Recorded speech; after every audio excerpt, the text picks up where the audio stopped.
Welcome to the Church Solutions Podcast, brought to you by JSL Solutions. The Church Solutions Podcast is designed to help equip you and your church in the use of technology and other tools and services. And now, here are your hosts, Steve Lacey and Phil Thompson. Hey guys, welcome to another edition of the Church Solutions Podcast. Great to have you with us today. My name is Phil Thompson. And I'm Steve Lacey. And we are we're actually a tech company called JSL Solutions, and we help churches use technology. We talk about leadership stuff for churches. We talk about tech stuff. We talk about our pets.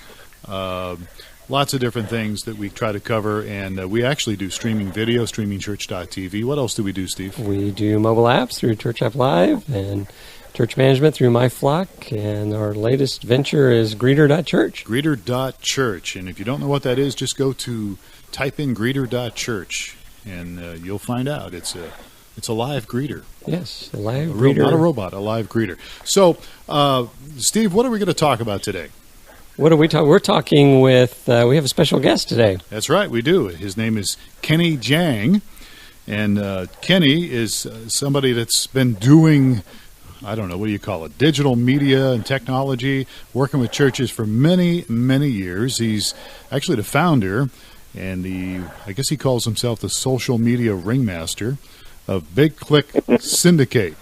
And it's a communications advisory firm that works with nonprofits and faith-based organizations, and he's also on staff at Liquid Church.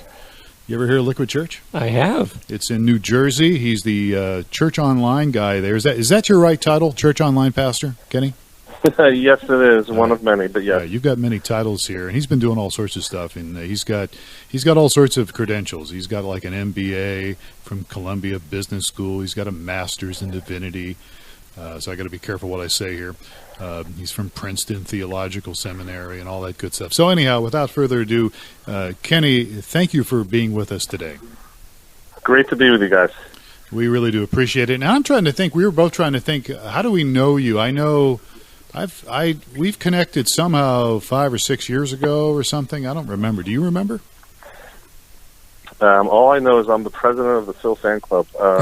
Just following your social media posts and having a chuckle every day. All right. Well, I appreciate that, and that's part of my life. But I think I remember. I think you interviewed me years ago because I used to be a church online pastor. You may have interviewed Steve too. I don't remember. So, Kenny, we're talking about social media today and churches with social media, and this is right in your wheelhouse here. So let me just throw this out to you here. Social media, gosh, and I want to specifically kind of target some of this to smaller churches today, medium-sized churches, because we have a lot of people that are in medium, smaller-sized churches, volunteers that are very, very active in their church, as well as leaders. Where do you start when it comes to social media, and what kind of social media should churches be using? Yeah, so that's a great question. I think social media is one of those terms that puts everyone in a tailspin and a tizzy, right? Because it's just so vast and open, and a lot of times it's intimidating, especially for those churches, I would say maybe 300 or less, 200 or less in their congregation, because the pastor and the volunteers and the staff they're already doing stuff. They've got their plates full, and so then now we got to do social media on top of it, right? So I think it's one of those topics that I've found in my experience. It's something that we need to take one step at a time, incremental approaches, and let's exhale for a little bit. And just really see why we're using social media first, who you're trying to reach with social media, and then it becomes much easier, much cleaner of a subject to talk about. So obviously you're doing this, for a living and very much involved, but I mean, how important, in a scale from like 1 to 10, how important do you think social media is for churches today? Yeah, I think being somewhat digitally native is pretty critical. Going into this next, decade or so, you're going to see that more and more everything is shifting from analog to digital. And the fact that our people in our communities are already online more than you think is something that I think every church team needs to grapple with. The website is the front door to the church today. It's no longer just an add-on. And yet, despite that, I work with some of the large denominations in this country. One denomination just did a survey and reported that over 15% of their churches nationwide still do not even have a website. And just think about your own habits. If you're going to visit someplace or hear about something, you look it up first before you go check it out. And imagine not even having that as a front door step. Yeah, that's something we point out all the time is, people are visiting you online before they're walking through the door. So having a good digital presence is important. I think it's amazing. Only, what did you just say, 15%? And we ran across a stat. We did something like this recently. Yeah, we were amazed. Yeah, we were kind of, I don't know if I believe this, but yeah. As far as some churches not even having websites? Yeah. So one of the things... That's unheard of.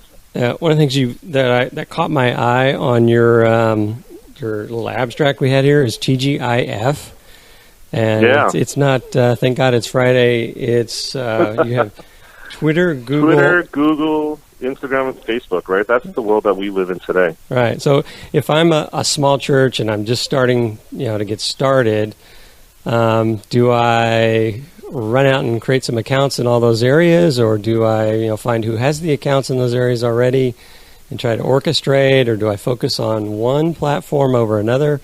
What would you recommend? Yeah, I think first it's just when I talk to teams at smaller churches, it's just an appreciation first that we have to get over this hump, that to let them know that people are actually really using it. So there's some stats that I just pulled up recently in some searches I was doing for a project. Did you know that on Instagram there's over 70 million photos already posted there, and there's over 4 billion pieces of content posted to Facebook alone? And then on Twitter, 900 million tweets have been tweeted. That's a lot of activity. It's not just the nerds out there or the 40-year-olds still living in the parents' basement, right? It is general population. It is the soccer moms. It is all demographics starting to use these social media outlets. In terms of suggestion of how to approach it, I don't think it's an all or nothing. I think it's an incremental approach, as I said before. You pick one, try to do it well, get your feet wet, and then naturally you'll want to start to explore others once you see what I call the whiffum, right? It's the what's in it for me. So my suggestion typically is, off the cuff, would be go tackle Facebook first. That's where most of the people are. Get some competency there. And then once you get the whiffum, once you start to get some value and understand that there actually is a return on investment for every additional thing that you do with Facebook, you'll start to explore, well, what if we start to use Instagram? What if we start to use Twitter? What if we use, right? So that will come naturally. I wouldn't be worried about it. Let's start simple. Start with one great step into social media, and that would be Facebook at this point. Most of our customers, we're a tech company that does, as I said, streaming video, mobile app, but and other things. But we do have some customers in other countries, and I have found that Twitter seems to be more of a social media tool in other countries. And maybe I'm totally wrong in this, so correct me. Feel free to correct me. Everybody else does. But, is Twitter more prevalent in other countries? So if somebody's listening here to this podcast and they're like in South Africa or one of our other countries, where are we at? We have a lot in West Africa. West Africa. Twitter, yes or no? Or am I off base or what? Yeah, I think there are some large usage. Obviously, the U.S. is the top, but in terms of the top 10 countries that use Twitter, I think it's countries like Japan, the U.K., Brazil, Spain.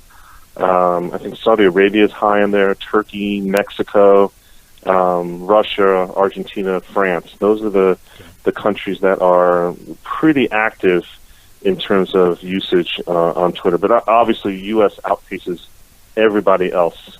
But in terms of the top three, it's U.S., Brazil, and Japan, and then UK is right after that. Wow. So, Kenny, let's say I'm a pastor of a small church and I've got my Facebook account going. How do I know whether I'm doing a good job or not? How would you grade my social, or what are some ways to grade my social interactions with my, say, just my Facebook account? Yeah, that's a great point. I think before we even venture out into any new activity, whether it be social media or any other marketing tactic, I think we need to really huddle internally, right, as a leadership team, and figure out why are we doing this, what's the objective, right? And then naturally, what we try to identify is what we call KPIs, key performance indicators, right? And so those are the things that we really want to measure. And our mantra around here is what you measure is what moves. If you're not measuring it, it's not moving because you're not paying attention to it. So for Facebook, I think it's things such as, maybe it is how many people actually respond and engage with any of your content. Are people actually consuming your content and actually responding? Not just like lurking and passing by as they scroll by, but how many people are actually engaging with your content. Another one might be how many people actually are signing up for things. Capturing names, email addresses has to be one of your top 3 digital priorities if you're out on the internet, because you want to be building your list so that you can communicate with them and have a conversation with them through email.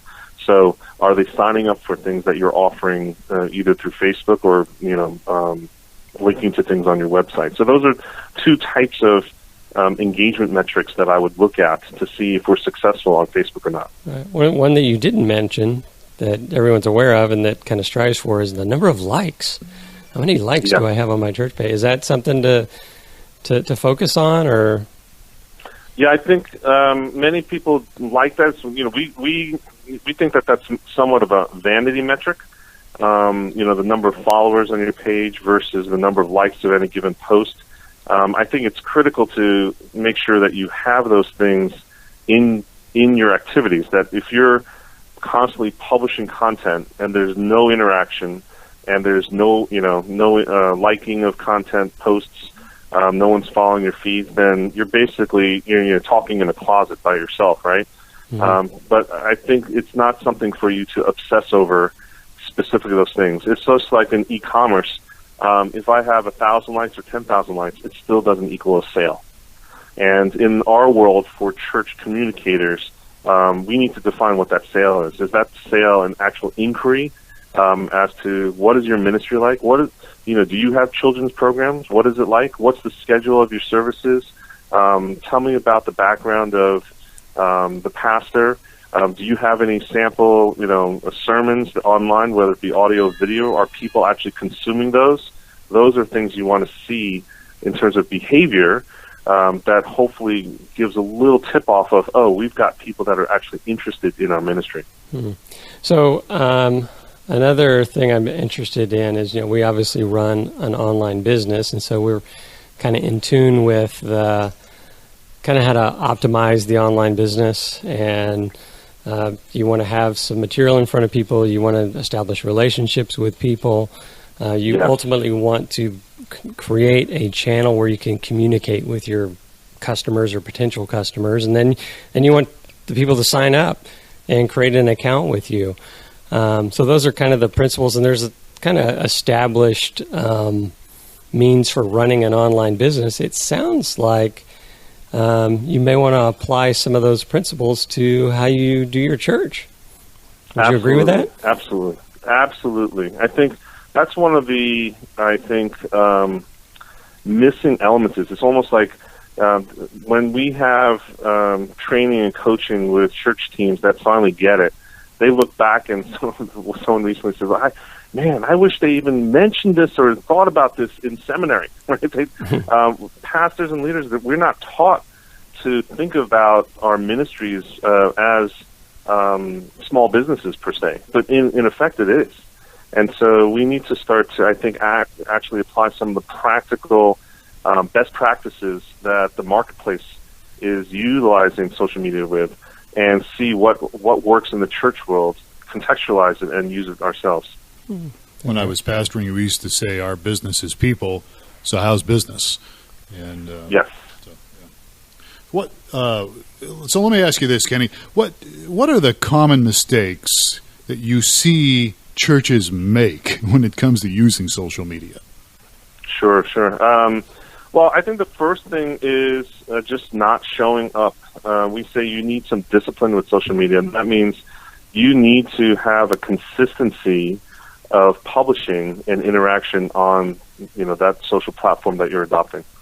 And so if you just show up once in a while, randomly, it really doesn't have any effect. If you need to be publishing on a regular schedule, and that's where some pressure comes in for church teams, because they're not necessarily used to being in a mindset of constantly publishing content out there. But there are ways around it. It's not up to you to produce all the content. The great part about social media is you could always also curate content and promote other people's stuff, share other people's content as well. And so there's a whole mix of things that you can do. We have a paradigm called a 7-layer dip. It's like a chips and dip metaphor for different types of content that you should be curating if you're a church. And once we walk people through that, it becomes much easier to, fathom that, we now need to be, collecting, curating, producing, and publishing all this kind of stuff for our audiences. So you're saying post regularly. How is there a measure that you'd recommend? Is that once a day, once a week, once an hour?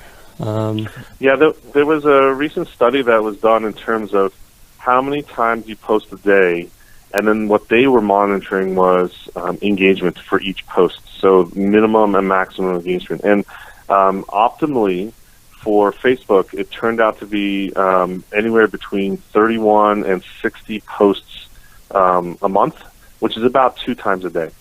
Okay. So if you can get an editorial calendar together to schedule and post 2 times a day, you'll be you're swimming in the right lanes. All right. So you mentioned this 7-layer dip. Can you tell us more about that? It sounds tasty, by the way. Yes. Yeah, definitely. In the chips and dip metaphor, we have this 7-layer dip, and there are different types or categories of content that you can start to research, curate, pull together. A lot of them is what we call evergreen content, meaning it's not timely.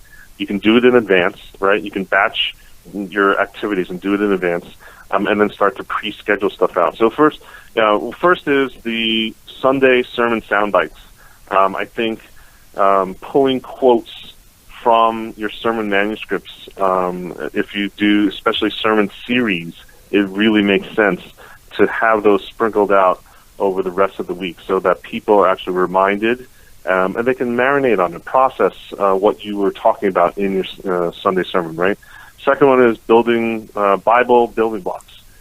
People love the just straight, we call them quote cards, right? The text over images you've seen of Bible verses, life verses. I recently researched the 100 most shared Bible verses on online at Bible Gateway, and we made quote cards of them, and obviously they're getting good engagement. So Bible building blocks is the second one. Third one is volunteers are our heroes. Volunteers in almost every church is what makes it tick, and so let's not forget about them. Let's appreciate, but also recognize them. And in terms of recognition, social media is a great way to highlight them and call them out. You're modeling good behavior. It's social proof, and it also gives them personal recognition for what they do in terms of helping to bring the gospel to the people in your community. The fourth one is what I call the ministry merry-go-round, where you take 1 week at a time on your editorial calendar, and you go round robin and focus on a different ministry area of your church. It could be the men's ministry 1 week, the children's ministry another, and just go on and try to highlight all the little things that happen during the week that go into Sunday to make it fantastic for the people who come to your church then. 5, the fifth layer is, I guess you guys will know this quote, it's Friday, but Sunday's coming. people tend to forget when they're in that mode of social media every day that you need to promote what's coming. And usually Sunday is our big day if we're on church staffs. So you need to start promoting Thursday or Friday that what is going to happen on Sunday. Maybe talk about the sermon topic. If you have a guest speaker, that's a great opportunity to use social. You need to even prompt people to say, hey, this is a particularly great Sunday to invite that friend, right? So Friday, it's Sunday coming. The sixth layer is new visitor vistas. One of the great things about websites and why people are research and use them before they visit anywhere, whether it's a restaurant or an establishment or a doctor or a church, is because new visitors want to have a view as to where they're going. And so it's not a black hole. Especially with churches with so much baggage, you don't want to leave that gap of information, right? Up to the imagination and the baggage that any newcomer might have. You want to show how bright and sunny and clean and safe your children's ministry area is. You want to show the sanctuary and show them how vibrant the music or the worship is. You want to serve that new visitor by giving them views into what an actual Sunday experience is like when they come to visit, so there's no major surprises. And the seventh layer is video is the new black. I think that Facebook just recently said that within 5 years, they expect almost 99 to 100% of their content to be video-based. And this is just the sounding bell right now that says you need to start to embrace video. Both amateur video, that's iPhone or your smartphone-based, and, it seems like everyone who has a DSLR is a wedding photographer now. But those types of cameras are accessible, and most likely either your staff members have them or volunteers have them, or it's something that you might need to build into your budget over the next couple of years to acquire and start to play with video. Yeah. Well, so that's the 7-layer dip for social media. That sounds awesome. It sounds like if you can take that 7-layer dip and kind of lay it out in front of you, then it's not a matter of, well, how am I going to figure out what to say twice a day? It's going to be, what's the best thing to put out today? Because you'll have a menu of things you could just pull from. Exactly. It takes the stress out of the whole process for a lot of people.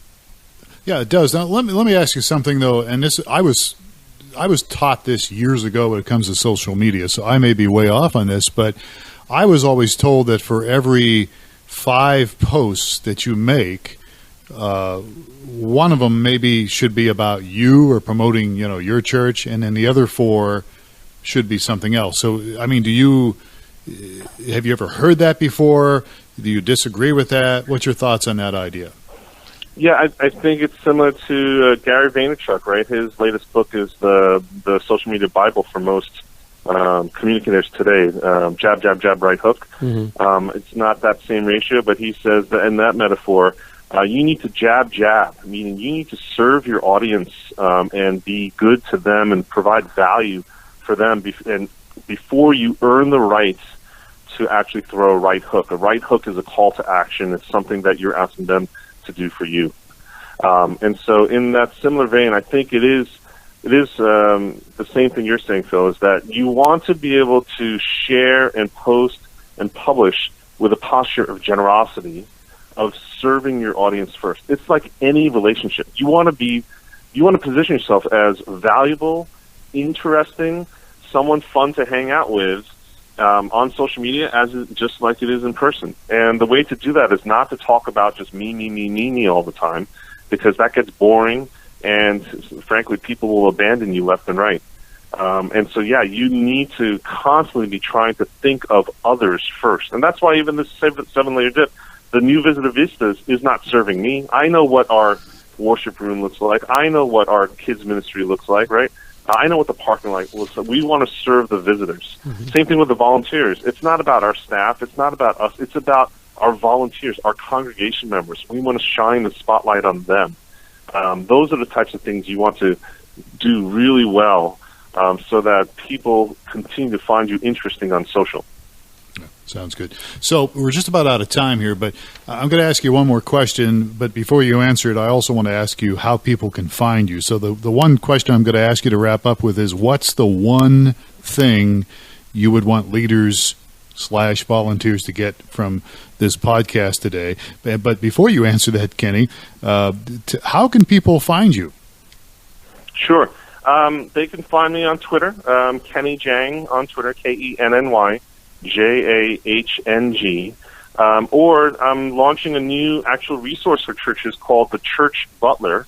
It's a done-for-you social media content service for churches, and you can find that on the web at www.butler.church. Butler.church. Butler.church. Very good. We got Greeter.church. We got Butler.church. There you go. All right. Yes. So we've been talking to Kenny Jang here. So, Kenny, what's the one big thing that you would like people to get out of this? We've been talking for 25 minutes. What's the one big thing you'd like to wrap up with? Yeah, I think it's that we need to look at social and digital in a way that's not going to scare us and freeze us with paralysis by analysis, that it is doable, that we just need to take it one step at a time. And my entrepreneurial mantra is version 1 is better than version none. So just get out there and do something. Play with Facebook, or if you want to if you've already started Twitter, start there. If you're already on Instagram, start there. If your kids are on Snapchat, start there. Version 1 is better than version none. It becomes much less scarier every incremental step you take. You don't need to do it all. You just take one step at a time, and that is going to do wonders for your ministry now and in the long term. Awesome. Well, we sure appreciate your time with us today, Kenny. Thank Great you so to be much. with you guys. Yeah, it's good. So, Kenny Jang, look him up on Twitter. JAHNG is how you spell there you go. his last Kenny name. Jang. Got it right. Yeah. All right. And so we are out of here. The music's coming. If you have some feedback from this, folks, send us an email. Contact us. Just support at StreamingChurch.tv. We'd love to get your feedback on this. Think Kenny's out to lunch.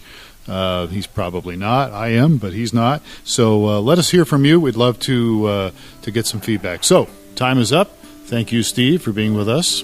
And thank you, Kenny. And thank you, folks, for listening to the Church Solutions Podcast. We will catch you again next time. Have yourself a great day.